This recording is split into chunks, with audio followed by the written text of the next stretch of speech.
Well, here goes a off-grid house project update. Nose hair check. Yep, good. We are digging out. We have dug out the crawl space of the house.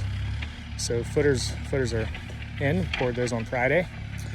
I do have the solar battery and inverter combo paid for. Need to go pick those up at the distributor. Planning on doing that probably this coming week, which maybe I'll wait for a rainy day. This next week looks beautiful. So this is Jim here. This is the prime contractor on the job. We're doing the foundation drain. So we're just digging back a little bit all the way around. And I'm gonna have a pipe through the footer right here at this tail ditch. They use that tail ditch. It came in handy, of course, because of doing footers in such a rainy season. It was no doubt that they were going to be full. So yeah, there's a drain pipe there.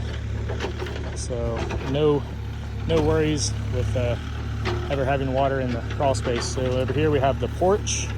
I'm going to do a concrete porch, so pouring footers for that. Doug gonna, of course, lay block.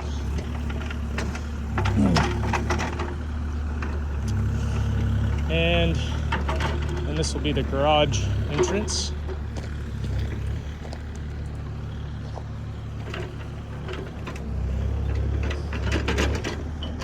And that's where we're at.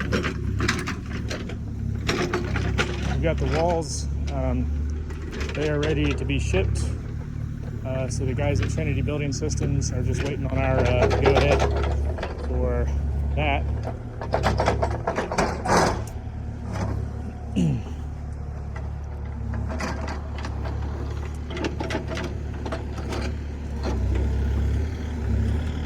Yeah, this is what we'll fill with a little bit of gravel.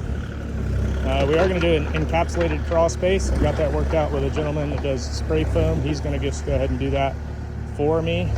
I said, oh yeah, I could lay in the plastic, but you're the man that's going to be spray foaming the walls and the rim joists, so why not just have him do that? As a solar contractor, I've had issues with folks that want to do, hey, I'll do that. Well, we've let people do trenches, and we get to the job and the trench is 8 inches deep, and then they want to argue that the National Electric Code is not important. And I'm like, sorry, if I'm going to put my name on the job, we do the code, we follow code. That way the next person can know what to expect, and of course other various reasons, safety reasons. But yeah, as a contractor myself, I understand the importance of if a contractor is going to do part of the job, just let him do the whole job. Don't try to piecemeal it and do things wrong and cause more confusion and trouble. So they're going to handle the encapsulated crawl space. The jury's still out on the what to do with the attic. I know vented attics been pretty popular over the past. They're pretty easy to do, pretty affordable. On this house, affordable is not really the route I'm taking on a lot of things. These walls, for instance, are a little more than double the price of just framing the walls on site.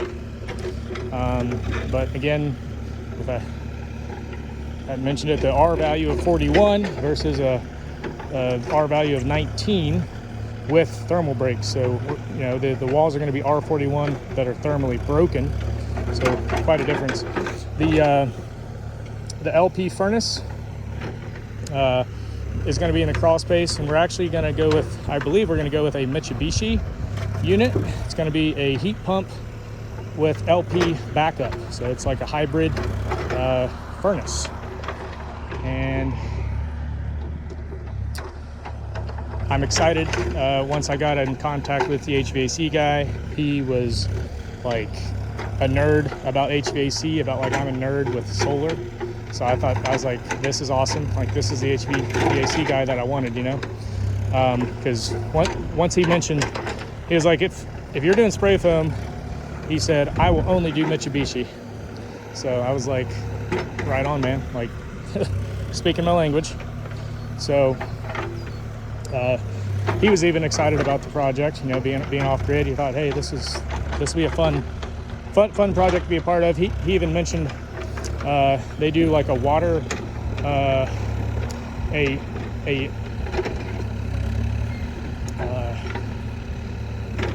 on-demand LP water heater, and then it has like a water heat exchanger in the furnace. He said that's something new that they've come out with, and he said he's like, I don't know about it yet, but I will learn about it and get back to you. And I was like, hey, that's what I like to hear. I'm open to try new things, but of course I do like things that are proven too. So we'll see what happens. But anyway, the HVAC system is kind of exciting to see what will come up with that. I do have the wood cook stove, the Amish wood cook stove. I got it delivered. Ordered it straight from Practical Preppers. Scott Hunt, Engineer 775. That's his business, Practical Preppers. I think it's practicalpreppers.com. But anyway, they are a dealer for the Pioneer stoves. And I got the Pioneer, oh goodness, can't think of it. Anyhow, I got like the smallest model they have. We're going to locate it in the island. I do have a kitchen designer working on the kitchen, so we're going to locate that in the island. And I'm going to do a dual fuel range, and then we're going to use a induction cooktop, probably just a plug type induction cooktop. Thought about doing like a built-in induction cooktop, but decided that, you know, when you do built-in stuff, then in the future when it needs replaced, you gotta find something that fits. So that's, yeah, just an optional plug load induction cooktop. I think is the best choice. When the solar is plentiful, we'll be able to decide to use electric. We are going to have an electric oven with a gas range, so we'll be a little limited on oven usage in the winter time. But then again, if we have a wood cook stove that has a wood, you know, it's a wood oven. So you're going to have an electric oven and then a wood oven. So with an LP cooktop. So I think that'll give us plenty of flexibility. I'm not too concerned with it, especially with the load management that I have in mind. We should be fine. Should be a pretty, in regards to off grid, it should be a breeze to live with. I also talked to the HVAC guy. He said that he could coordinate that unit all on one thermostat, and it's controllable from your smart device. So if you're away, you can modify whether you're relying on the heat pump or the LP, which is neat. Of course, that's given if the internet works. So, but yeah, we got a lot of neat stuff coming. A lot of neat stuff in the works that I plan to share as soon as they develop. But what I need some help deciding on is the ceiling. What to do in the attic. Do we do a sprayed foam on the deck of the roof, or do we do a vented and seal it and condition it? What gets me is we're going to locate all the equipment, like the HVAC equipment, down in the basement. So to condition the attic, we're going to have to run some ducts up to the attic, which that's, you know, a little more complication, a little more expense, versus just doing a vented attic and focusing all the insulation on the roof, on the ceiling. So two options: seal up the attic, do a semi-conditioned attic, or do a vented attic and focus all of our insulation on the ceiling deck. So rather than foaming under the roof deck. You got to think about shingles too. We are going to do a shingled roof. So, you know, what do the shingle manufacturers say about their warranty of the shingles? Or, you know, what does that do to the shingles? Does it cause them to bake? Some people say yes, some people say no. Yeah, does it cause added heat? Of course, my spray foam guy says no, it will not hurt the shingles. Well, again, that's the spray foam guy. I trust him. He seems like a pretty legit guy, so I hate to question him, but at the same time, I've been told wrong before. So anyhow, if you have any input on that, any peer-reviewed information, or please drop in the comments here. I would love to learn. I've been looking up stuff, doing research, and it seems like the more I research, the more conflicting information I find. So what that tells me is there is no right answer. So I guess there's two different ways to go. Both of them will work. You just got to pick one and go with it, I guess, rather than poring over research and trying to figure out what's best. Well, it's just I would love to find some actual data on the comparison of a vented attic versus a foam attic. My foam guy says a foam attic is just incredible. Like once you be in one, once you're in one, you'll just be amazed. Well, you know, I haven't been in one. I haven't compared it to another type. So yeah. So yeah, please share any information on that, and that's an update. Hope you enjoyed my ramblings. Yeah, solar array going over there along the tree line. I still don't have an address. My the guy that did the plat, he said he mailed me the bill, and I'm like, well, can you just tell me how much I owe you? He's like, so anyway, that was weird. So it's taken a few days to find that in the mail, and then I get him paid, and then after I get him paid, then I get my plat, and then I can get my septic. The contractor that's doing the septic, he will then do the perk test. Well, he already did the perk test, but he will turn in the perk test. So he said he won't do that until the plat's done. He said, oh, they won't, they won't jive at the health department until we get the new plat done. So I was like, well, shoot, that stinks. But so yeah, just kind of in limbo on that, waiting on the surveyor guy to get me the bill so I can pay the bill, and then after I pay the bill, he'll give me the plat. So kind of just a little bit of red tape, but nothing ever goes fast, right? When building, it seems like. But yeah, we're having fun. It's exciting. It is probably not going to be not as cheap as I'd like it to be, but the idea is long term it's going to be the cheapest. That is the goal here, long term. So, all right, y'all have a wonderful day. God is good. We are moving right along, albeit not extremely fast. So exciting things to come. All right, so we're wrapping up the edge cutting. I went around with the skid steer so far, and just back dragged it.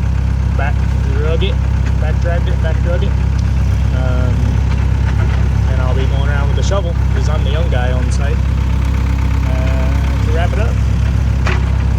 And then gravel. Oh, and then we're gonna dig piers. So we gotta dig some. I think we're doing three or four piers we had marked out. We had it all marked out in paint right here. It's kind of like wiping before you poop, though. Then we just ran all around, and so yeah, we're gonna remark it and then dig piers.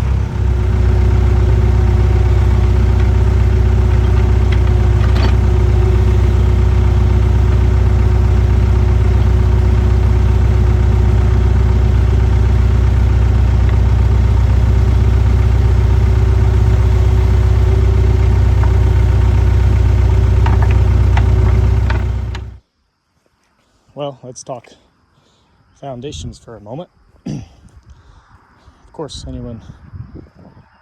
it's easy to say a good house starts with a good foundation, right? So this is the area of the home. This will be where the crawl space is. I just walked past the garage area there. That's gonna have a slab, of course. So we got this trench dug around the perimeter of the entire crawl space. We're gonna fill that ditch with river gravel, and then we have this foundation drain right here that goes to our tail ditch. I actually have it dug a little deep because I broke the pipe whenever I was digging it back up. Oops. I'm usually more careful with that, but I didn't realize that they had used, I was expecting to hit schedule 40. I didn't realize that that he had used drain pipe. So that caught me off guard when I hit it. I was like, oh, that sounded brittle.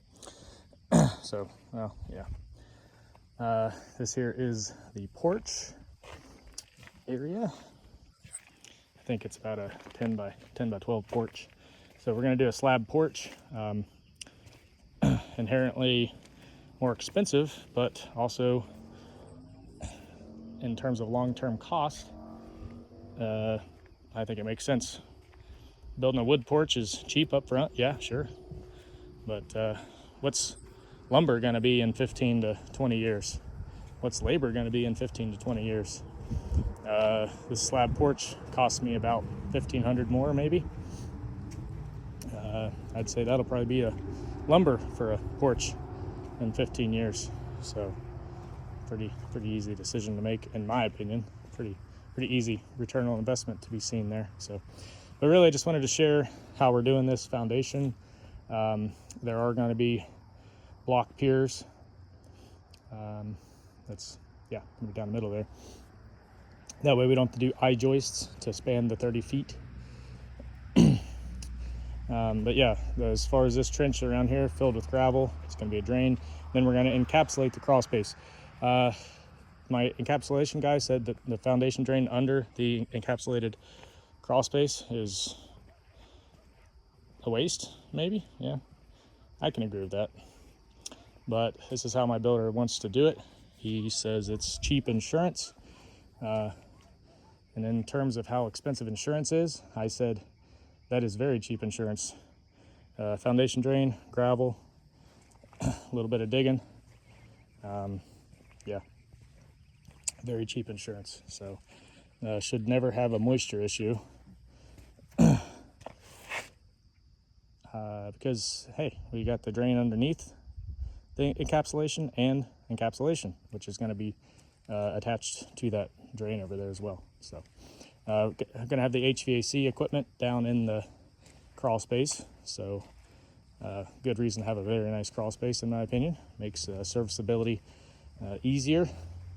Locating HVAC equipment in a crawl space is probably not an awesome choice, but all the HVAC companies I've talked to said it's really no big issue on them. So, I mean, hey, if they're pleased with it, that's all I need here.